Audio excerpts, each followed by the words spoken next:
Hello everyone and welcome back to another tutorial. Today we're going to see how to post an ad on Binance P2P. Firstly, log into your Binance app and go to Trade, then P2P. You can also go to More and add P2P as a homepage shortcut for quick access. Now tap the three dots in the top right corner and select Advertisement Mode. Tap Ads in the bottom navigation bar and tap Post Ad or the plus button. Select your trade zone like region where your ad will be active.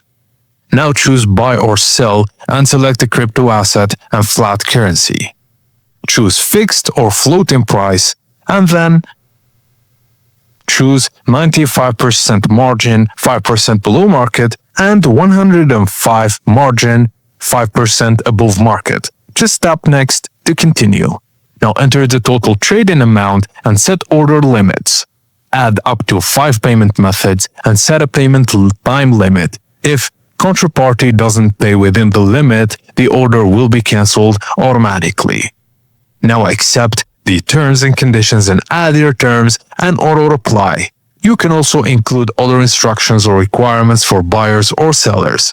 Now review your ad settings and tap Publish. Your ad now will appear with other users in your selected trade zone. Only trade with verified users, double-check payment before releasing crypto, and avoid canceling orders frequently. And that's it guys, as simple as that. Thank you for watching and please don't forget to like and subscribe for more tech tips and tricks like this.